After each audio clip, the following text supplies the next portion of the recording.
Morning, ladies and gentlemen, and thank you very much for the opportunity to share with you a few thoughts around what I consider to be a critical topic if we were to talk about fearless leadership.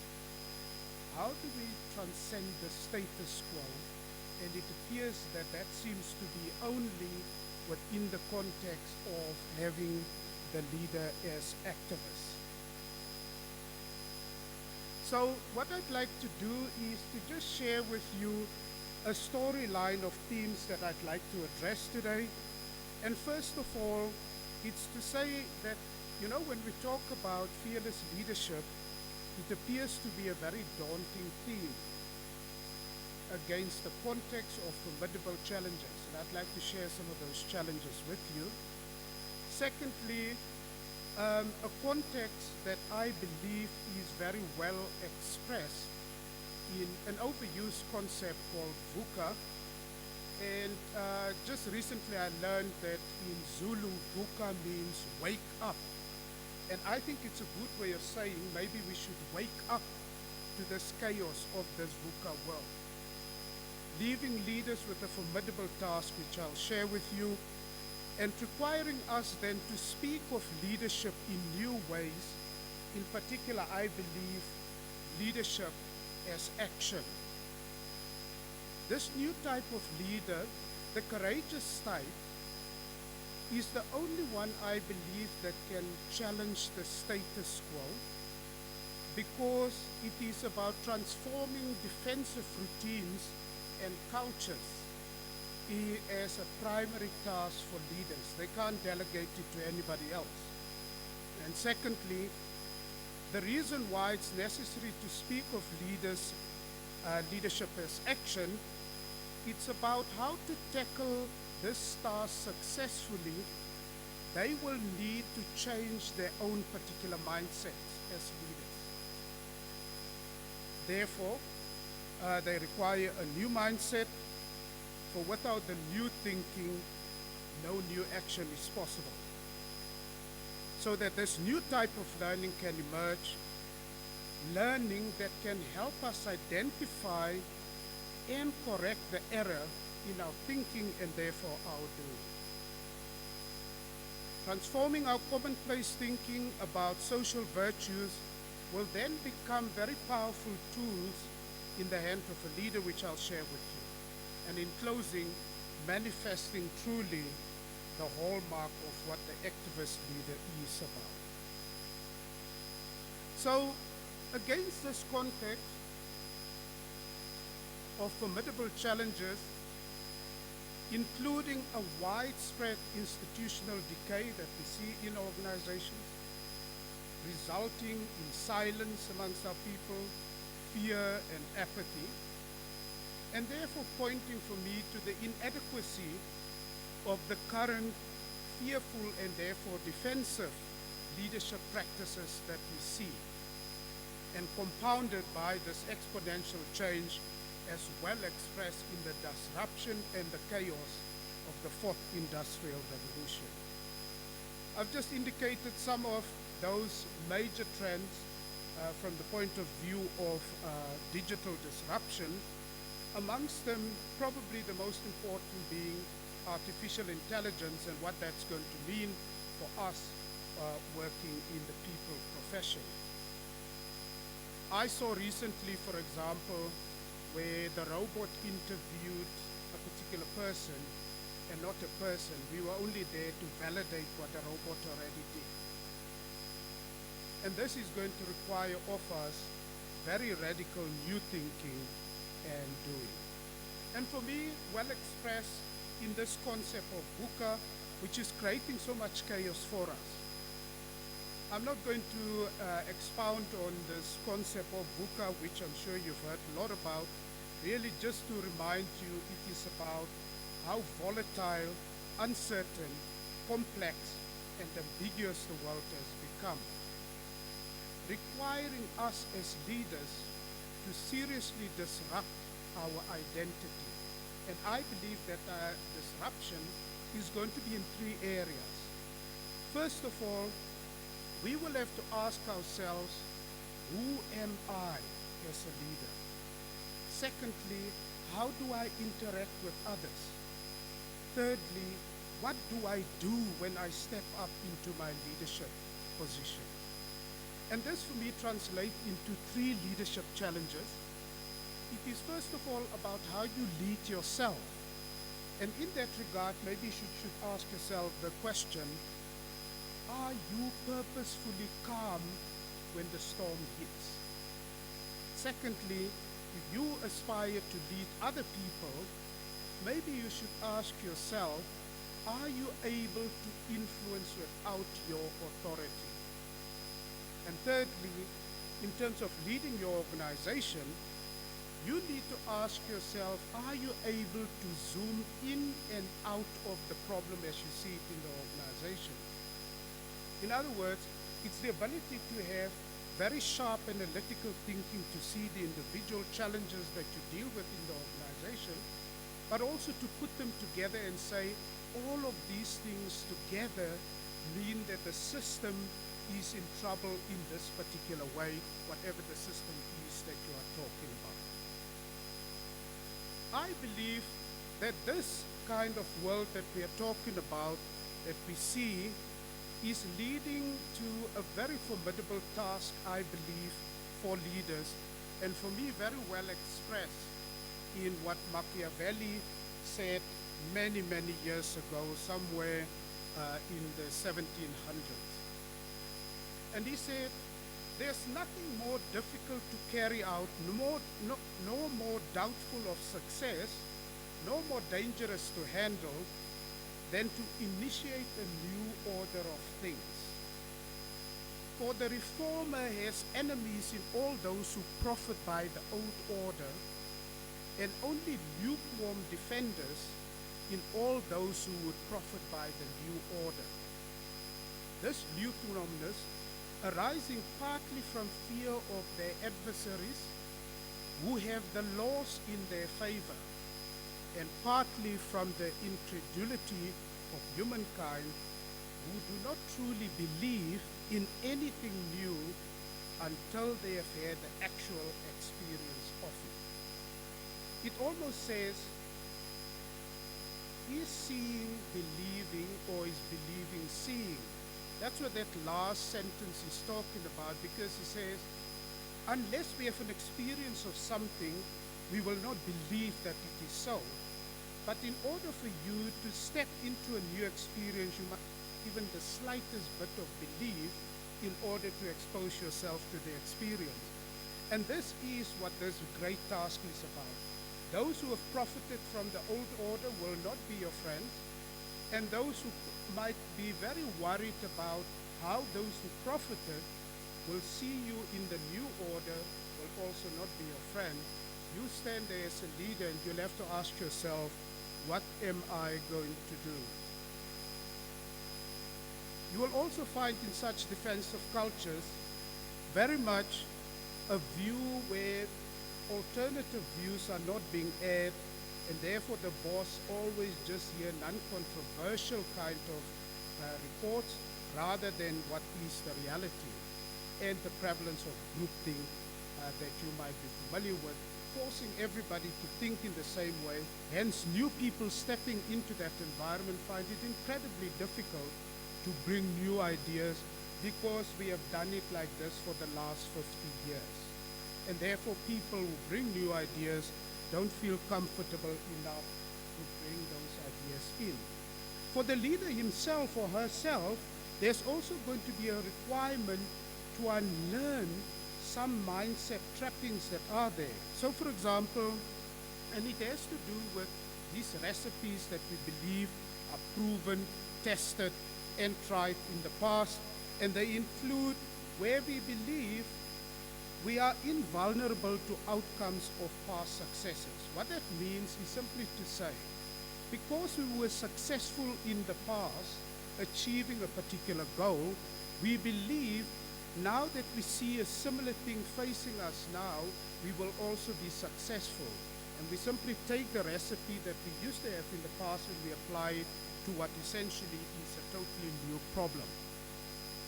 Also, we like to disconfirm any data that challenges anything that we so strongly believe in the organization, or we have to tone down if there's not consensus amongst us, because right is on our side, and we kind of suppress any expression of doubt and misgivings and any disturbing ideas, forcing everybody to think in exactly the same way.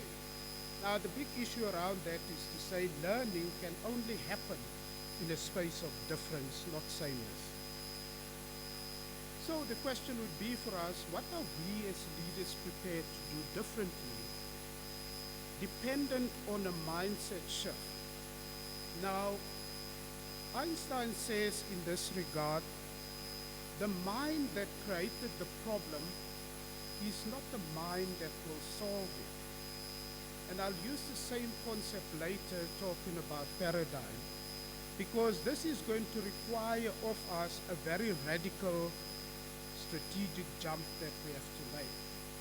I often quote this from the Native Americans as expressing how radical this jump need to be, that we have to make from where we are now to where we have to be. And the Native Americans say, it is a bad strategy over the Grand Canyon in 2 leaps. If you can't do it in 1 leap, you will fail. And that is what is required by this very radical change that we are talking about. So, what is potentially this ingredients of this new mindset that we are talking about, the mindset that is going to be required? Dweck speaks of it, Carol Dweck, she speaks of it as a growth mindset opposed to a fixed mindset. Because the fixed mindset is very much dependent on what I believe are my innate abilities and gifts that I have, and everything that happens around me is purely about that. I've got gifts that I've been born with this. I bring these gifts in to the organization, where a person with a growth mindset says, I do have talents, but I can develop them further through hard work, through good strategies, and through input from others. And it's simply making the point that nobody can achieve in life solely by yourself. Even though you want to believe so, I would very much say that that is delusional. Because somebody do help nurture and facilitate the growth that we then demonstrate in the end. So a growth mindset in terms of challenge is going to say, I embrace challenge. In terms of obstacles, I persist in the setbacks. I build resilience. I will not allow it to knock me down. I will stand firm. In terms of effort, I see effort, putting a lot of time and energy into it, as a way and a path towards my mastery. In terms of criticism, I welcome it. Do give me feedback about what do you see so that I can learn from it. And in terms of the success of others, it is finding inspiration in the success stories of others. What can I learn from other people? So this is the kind of growth mindset that is going to be necessary for us to be able to become this leader as activists in the organization. The only problem with this, colleagues, is a mindset, by me just telling you about it, is not going to happen by itself. And even though you might agree and say the insight sounds good, it's not going to happen for you, because guess what? As soon as you step out of this door, you're facing real life again, and what will happen is that all your old patterns and behaviors will be elicited. So by just telling, is not going to shift the mindset. Something else is required in this regard, and it is to say that that mindset will require a very strong paradigm shift, because these are the trappings that will hold us back, first of all. So we need to recognize them. I already have it, and I always have. Secondly, a growth mindset is just about praising and rewarding effort. In other words, when we just massage each other's backs to say, oh, you have worked so hard, and the person is not able to show any result, that's not a growth mindset. A growth mindset says it is about the praise, but that needs us then to lead towards results for yourself and for the organization. And just by espousing a growth mindset, good things will happen. In other words, when I just think about it, it's a bit like people saying to us, just think positively and the positive will happen. Well, yeah, okay, but you have to work at it, because by just thinking it, it's not going to be sufficient to sustain the behavior to operate positively, or in this particular instance, to have this growth mindset. Hence, the first thing that is going to be necessary for us is to spend time on unlearning that which we know so well. Because I can tell you that which we know so well is what is determining our behavior right now. And you will continue to be stuck in doing, as Einstein says, the same thing over and over, and yet expect a fruit result. Einstein also advises, as I've said earlier, the mind that created the problem is not going to solve it. Therefore, we can also say the paradigm that created the problem is not the one that will solve it. So, for example, when we talk about performance management in the organization, year after year, I hear, executive briefings and workshops and conversations around us trying to solve the problems that we see about performance management by still using the same thinking as we tried to deal with the problem last year. That is not going to help us. What is going to be required of us is to lift the veil of what blinds us in terms of our mindset. I'd like to share with you a quote from Daniel Goleman that you might know from Emotional Intelligence, but he wrote another more interesting book called Vital Lies, Simple Truths, The Psychology of Self-Deception. And in this book he says, the range of what we think and do is limited by what we fail to notice. And because we fail to notice that we fail to notice, there is little we can do to change until we notice how failing to notice shapes our thoughts and deeds. Here's the quote on your left-hand side. The range of what we think and do is limited by what we fail to notice. Now, why is it that we fail to notice things around us? It's purely based on how we have developed as human beings. As part of our survival, we have to select information, because the information that we have available to us are of such infinite quantities that our minds have to select and focus on what is necessary for us at that particular moment. So, for example, just to show you how selective your mind is, just as I say it, you will notice it. For a moment, you ignore the humming of the aircon in this room. Because why? You were trying to focus on what I have to say. So our mind pushed certain information out of our conscious space into the unconscious in order for us to deal with other things. So the first thing that Daniel Goleman says here is we are blinded very much through how we have learned to view the world through our perception, our five senses. And therefore, we can only see part of reality and not the sum total, to the extent that what we know about reality only represent 1%. 99% has to be discovered by us, and yet we act as if we know the 99. That is blindness, because we can never see the full reality. All we can do is to open our eyes to say, there is more than what I can perceive with my five senses. He says the second thing is even more important and more difficult to come by, and that is the one that we actually have to master.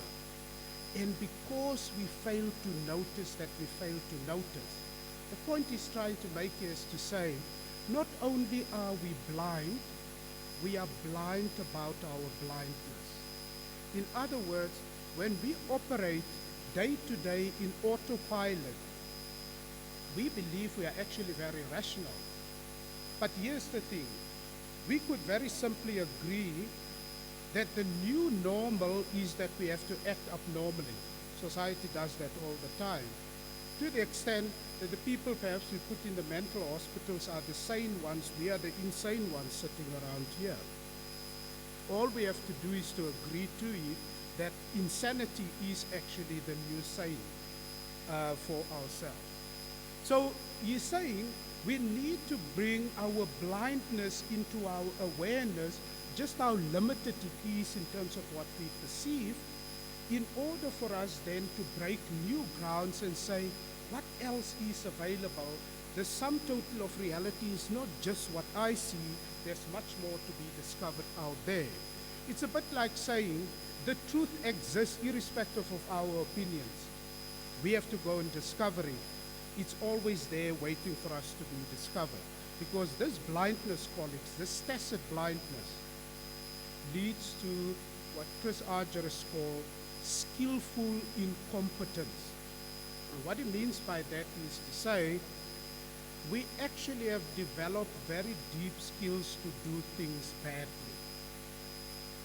We are good at doing these things in an automatic way, in an effortless way, and it's totally unconscious. It's no longer in our conscious mind.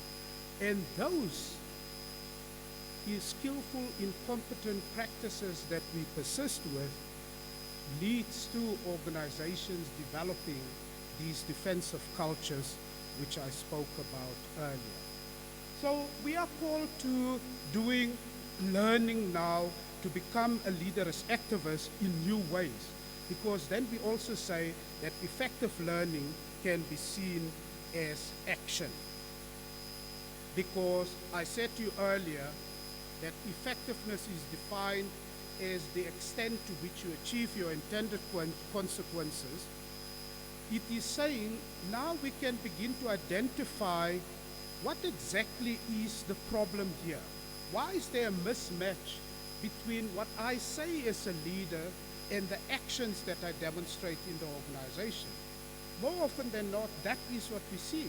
People say, for example, in an organization, our people are our biggest assets, and yet when we look at the practices in the organization, it seems to totally contradict it.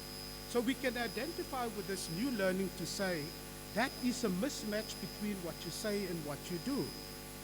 So that we can bring these two things together and say, how do we resolve it so that what you say and what you do is the same thing? You begin to walk the talk. And more importantly, this kind of learning is going to help us to dig into the beliefs that sits behind our behavior. Because this kind of stuff that we're talking about here, right at the bottom of that diagram, where you see governing values, mental models, those are our beliefs that we have, or our intention that sits behind the behavior, which is our action strategies, and that leads to consequences for us. But as I've said, we say our people, so we have a view there to say our people are our biggest assets, but we take actions where we speak disrespectfully to people, we treat people badly, we do all sort of things that seems to contradict what we say our people are assets. And then we find our people are actually not so hot about the idea as you talking of them as your biggest asset. Now we can go and change the behavior of the person. So if a person is disrespectful, HR would take the person and put him on training, and we'll learn new behaviors. Talk to your people when you want to give negative feedback. Speak to people privately. Don't shout down the passage, etc. So we give all sort of skills to the person. He comes back into the workplace, and he now demonstrates this behavior, and people are even surprised. How is it that Sam is now so different? This guy, when you greet him in the morning, he grunts. He doesn't say hello, you know. You know, you've seen some of those bosses. And by the way, that behavior that you have learned now is not going to be sustainable. Why? Because when that manager finds himself or herself under pressure, it's quite likely that all your old behaviors will be elicited because they're automatic. They already sit in your head. You don't have to think about it consciously. They just come into your conscious mind and you do it. What is required of us is to do what is right there at the bottom, that double loop learning.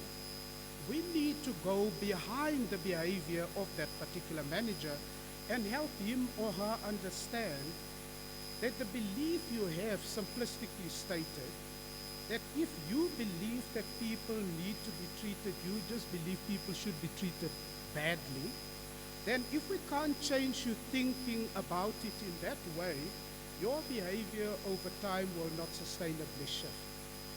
Because that particular belief will keep on coming back to help you think about how you behave in relation to other people. That stuff there, the mental models, your belief system, is very much the stuff, colleagues, that sits below the line of the iceberg. The beliefs, the values, the norms of people, and often we just simply deal with the stuff that sits above the line of the iceberg. So, going towards the end now, how can we perhaps think about taking very normal concepts that we consider to be good social virtues and take it out of this defensive space. Defensive means you are trying to protect the status quo, whereas productive ways of dealing is to say you want to shift away from that particular status quo. So let's take the virtue of help and support. Now we believe that in terms of help and support, it should be about approval, about praise, and making other people feel good about themselves. Whereas productive says, maybe I can help the person to confront the ideas, the stuff that sits in the belief system that holds you trapped in the way that you respond to your situation. Understand what are the assumptions that you make, what are the biases that you have, what are the fears that you have. So in helping and supporting the person, we actually are helping the person to break through the barrier that sits in the space of the beliefs. Secondly, respect for others. We could change it from defensive to productive by not confronting to helping people to say, actually you do have a deep sense of self-examination and reflection. Therefore, you can make choices about the things that sit in your head, which will determine what kind of behavior will show to others, and therefore not be disrespectful to people. So I'll challenge you, but I'll never make you feel as if I'm trying to break you down. That's a very different way of looking at it. And finally, it is also about strength. It's not you as a leader just wanting to win and therefore see vulnerability as a weak side. You say, I will strongly advocate my position, but I also invite you to check what I'm saying to be true and valid or not. That's a very different way of thinking, because I'm saying I'm making myself vulnerable to say I don't know everything, and therefore I can learn from what you are saying to me. So strength is seen in a very different way. Honesty, tell people no lies, or making public what is going on in your mind about what you're thinking. Integrity, just stick to your principles and values, or stepping into a space to say, help me to inquire whether my principles and values and beliefs are still valid and that they still serve me as a leader, and secondly, still serve my people and the organization that I'm in. I think in conclusion, colleagues, if we are able to rethink our mindset and step into the space to challenge our blindness and beliefs, and therefore to see how blind we are about our blindness, to then reconstruct how we see the social values or social virtues that we so often use in organizations, we can then begin to say, that this new leaders, activists, will look a little bit what Lao Tzu said 500 years before Christ. And Lao Tzu said, when the leader governs, the followers are hardly aware that she exists. The leader doesn't talk, she acts. When her work is done, the followers say, amazing, we did it all by ourselves. Thank you very much, colleagues. Thank you, Dr. Andrew. Just a few questions from the audience. Tell me, you're not in any way responsible for the load shedding in Eskom. I don't know You know, because quite funny enough, the questions that's come through is quite bizarre, and it's with regards to load shedding. I wonder, should we just field one of them? Would you guys allow me to just do one of them quickly? Seeing is believing and believing is seeing with the constant load shedding. Why is the public not seeing the new ideas your fearless HR leaders are talking of? Do you want to answer that? I think one of the things that I think people often confuse is that there are people who speak about Eskom publicly and obviously present a public image. There are many people in Eskom who are very willing to make a critical assessment and reflection of what is happening in the organization. Unfortunately, that's not the voice that you will hear in public, because people do challenge the view that is internal to say, we should do it differently. And why are some of the leaders like that in Eskom? It's because when we take it back to, say, 2013, when Brian Damas was still CEO of Eskom, there was really an effort to try and say we need to think about our organization differently, and we did some very deep programs with those leaders how to think differently about it. Unfortunately, because of this very serious, volatile leadership structure right at the top, we have not been able to implement that successfully, and that is the image that people see outside. I think, Thomas, you just so we can laugh a little bit. On the laughter note, Dr. Johnson, I was holding my breath that there would be no load shedding whilst you're delivering your presentation. Well, there isn't. So we're good to go. Not today, anyway.